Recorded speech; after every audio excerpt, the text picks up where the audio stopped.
Hello, everyone. This is our group presentation for behavioral science for managers, and we're doing it on stress, indicators, management, and more by Maria, Sarah, Kelly, Father Gustavo, and Joshua.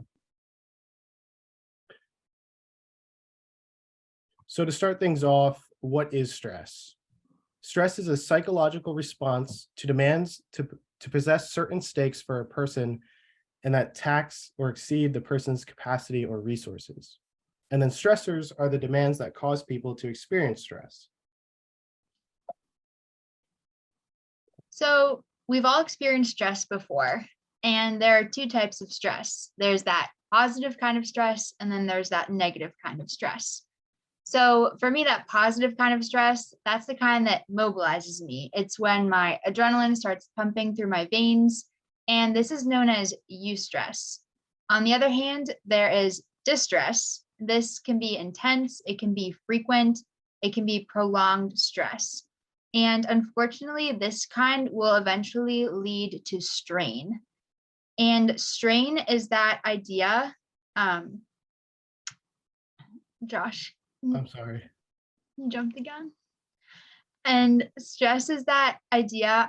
It refers to the negative physical, psychological, and behavioral consequences of stress, which can include health, well-being, and performance-related outcomes, including high blood pressure, job satisfaction, and counterproductive work behavior.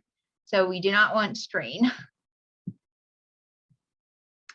So for me, I like to learn by looking at figures and models. So this is the job demand control model.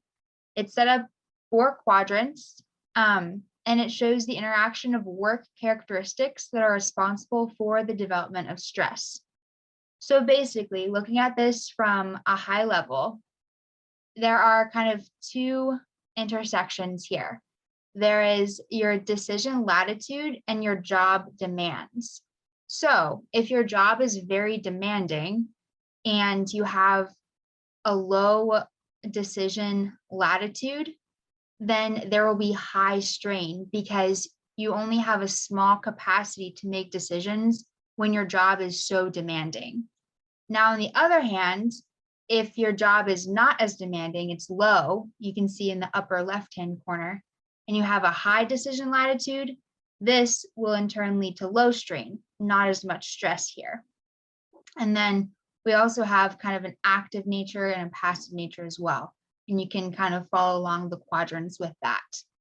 So in essence, strain results from the joint effects of the demands of the work situation, which are those stressors that Josh mentioned, and the environmental moderators of stress, which is the range of basically the power that you have to make decisions.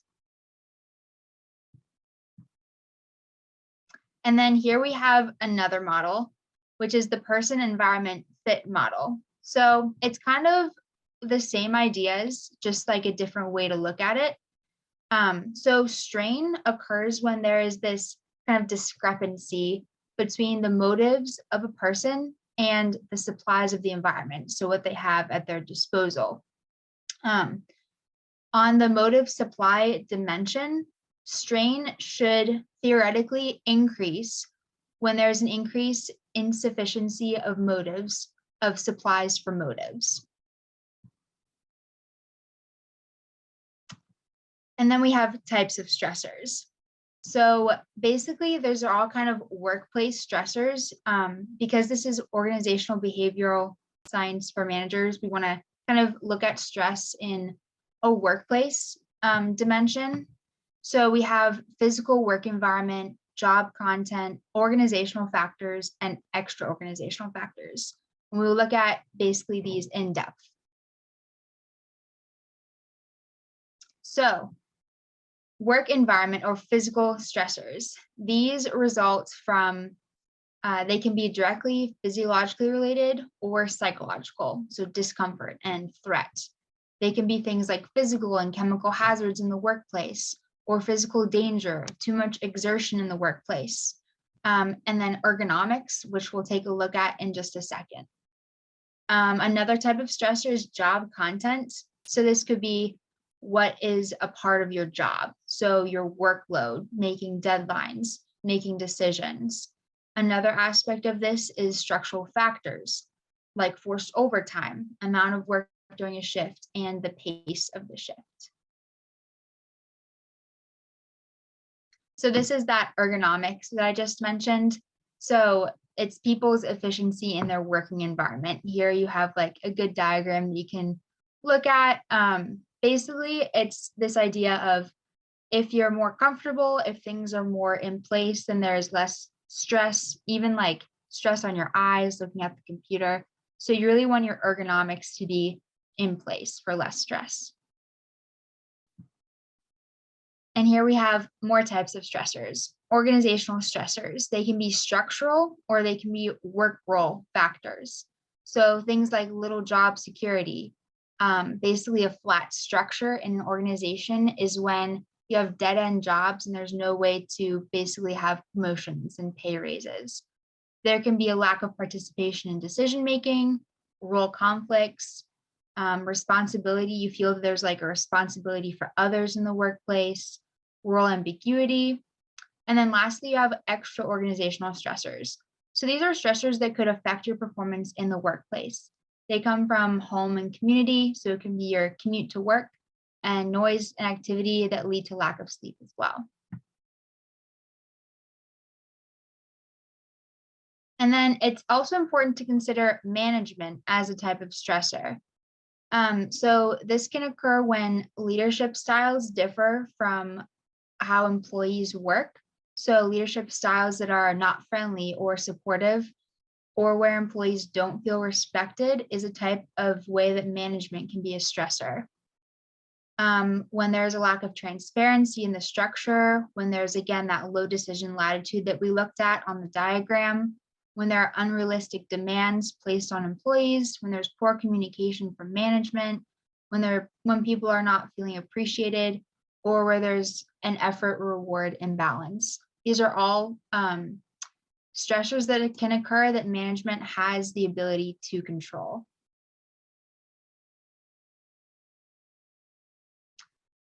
And this big display, you can take more time to look at it if you want to, but basically it shows the sources of stress at work that I went into. It kind of just like lays out a nice diagram of it.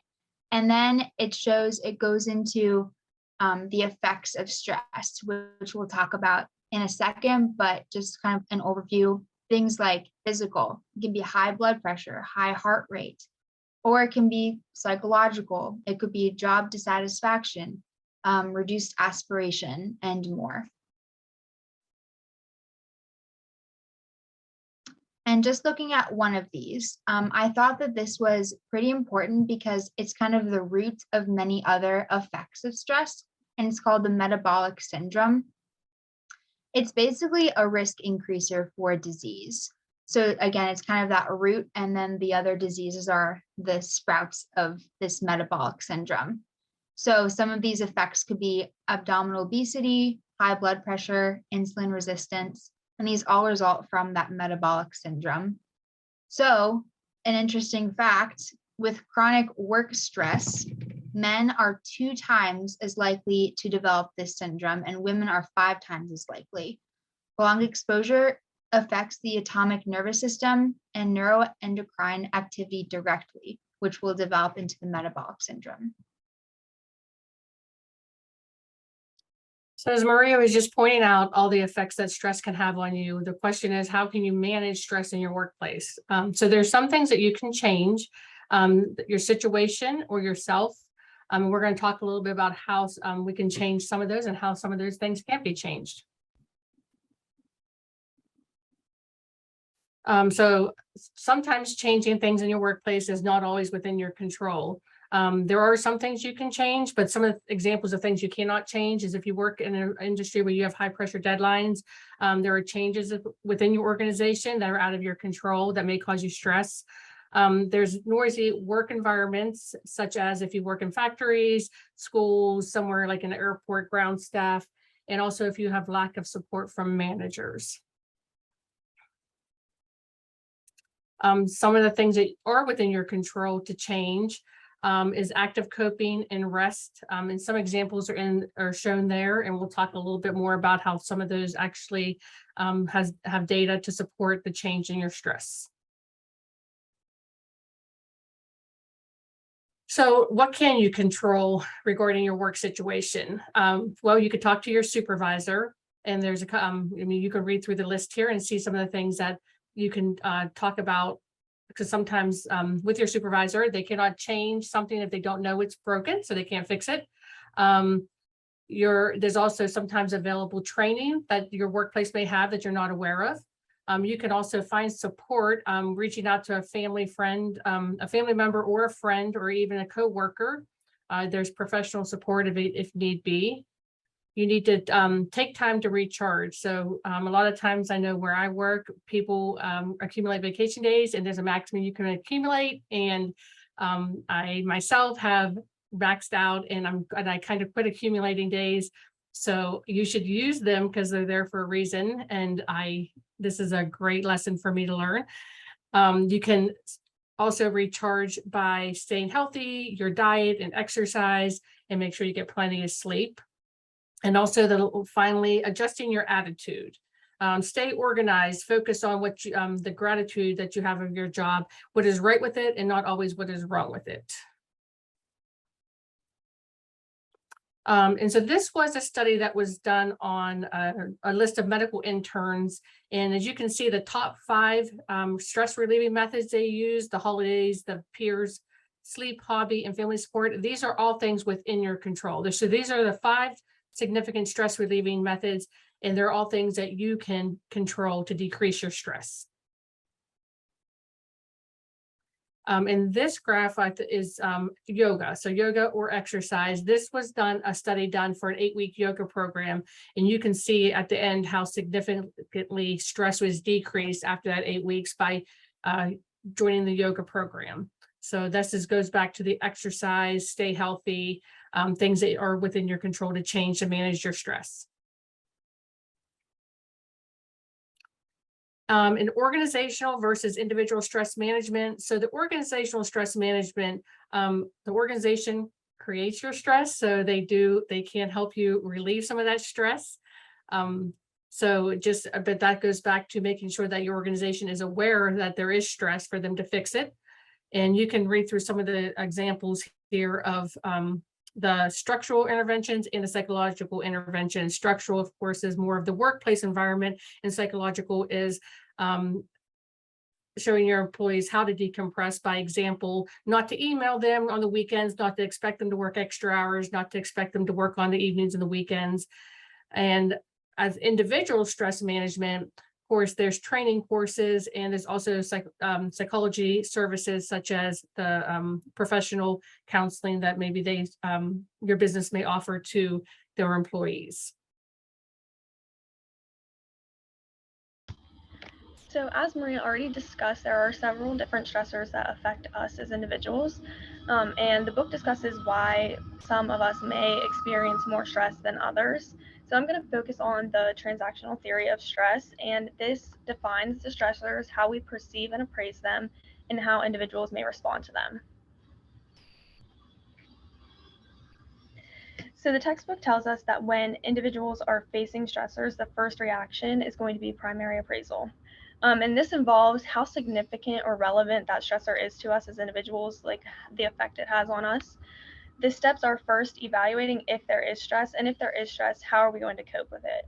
So one example I put in here, it's a work situation, and it's kind of a personal situation. I am working at an accounting firm, and one thing is tight deadlines. So during tax season, it can be appraised as very stressful due to the amount of tax returns due by a specific date. However, one way to deal with this is through overtime, or also some returns may be placed on extension. So the stress appraisal measurement, or SAM, this is a measurement that allows individuals to assess the participants' primary and secondary appraisals of the organizational structures. And this she was focusing on healthcare, but I feel as if it's pretty good for all work environments. And This measure method consists of 28 items, but they are evenly distributed among 3 means of primary and secondary appraisal. And the scale used for these measurements is 0 to 5, which 0 is going to mean not at all affecting you, and 5 is a great amount affecting you. So looking at the primary and secondary appraisal meanings, there are 3 of each, and for primary appraisal, it is going to be the threat of the stressor, the challenge, and the harm. So an example can be, how can I use this stressor to become better? And then 3 means of the secondary appraisal can be controllable by others, controllable by ourselves, and uncontrollable by anyone. So an example of this can be, can I control what is to come from what is stressing me out?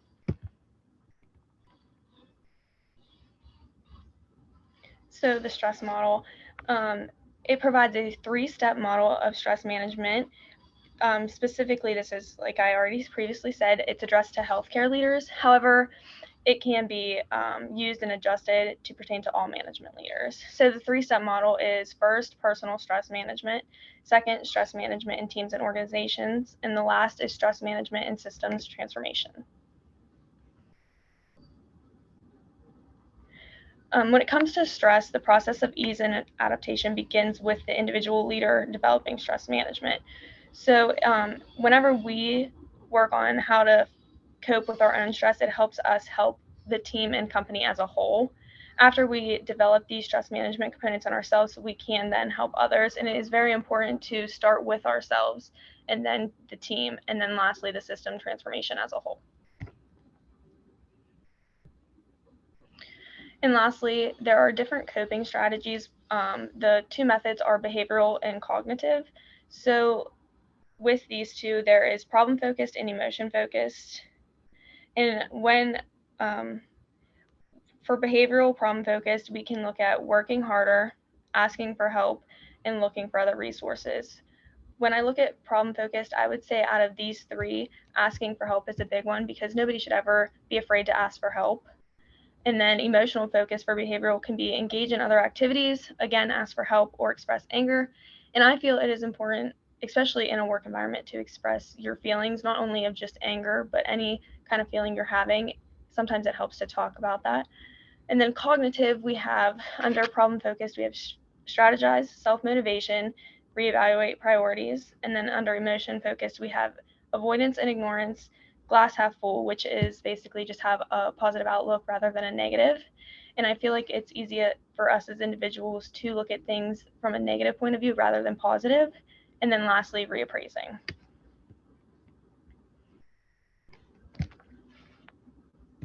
Okay, so as discussed previously, work can be a major source of stress for people.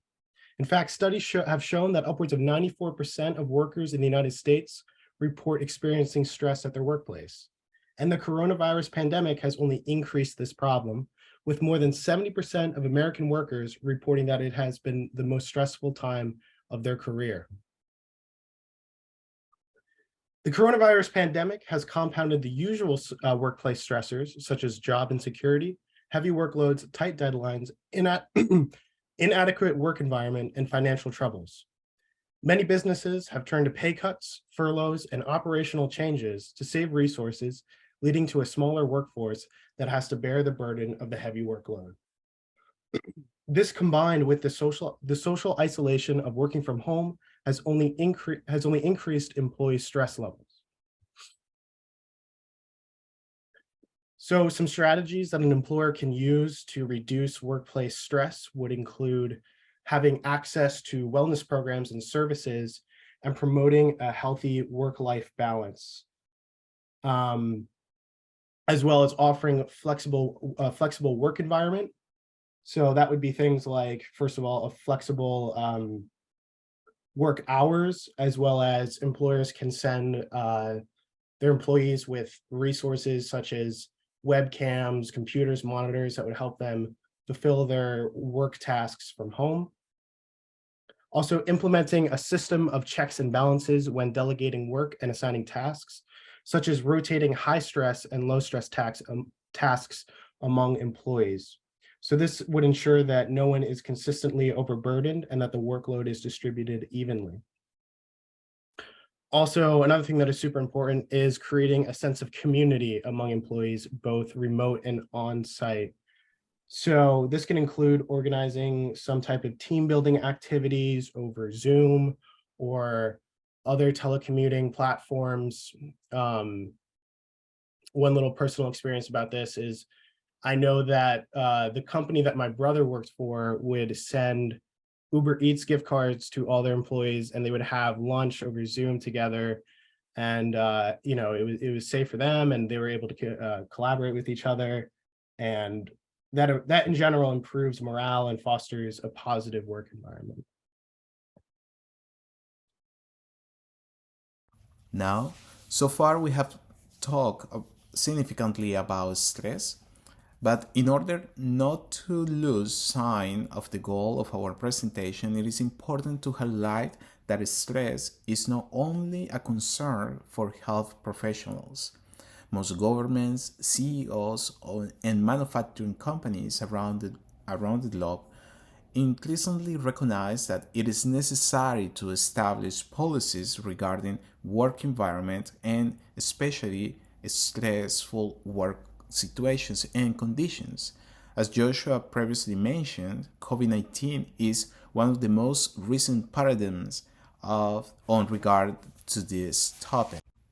So stress is a subjective, intense, and unpleasant state of tension, and as managers, directors, or as co-workers in a teamwork, this is something to keep always in mind and be alert of.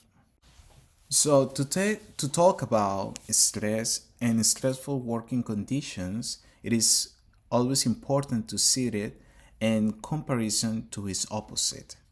In this case, we can now use health as a unique principle or just as a good comparison. A healthy work environment is not restricted to have a good health or absence of illness. I believe it's a stage of being, and for that reason, the well-being will help us to make comparison, determine relates, and be alert regarding stressful conditions at the workplace. And I believe we all have different examples in which we can recreate this scenario. Our job sometimes could be the reason that help us to keep going in a moment of great distress. Or sometimes our job is, or our workplace is the space in which we can share with others all the difficulties we are going through. Consequently, our job or our workplace in that environment is not just our job, our place of work, is a great space in which we spend a large time of our lives, and it definitely have an impact in who we are and also in the quality of life we also have.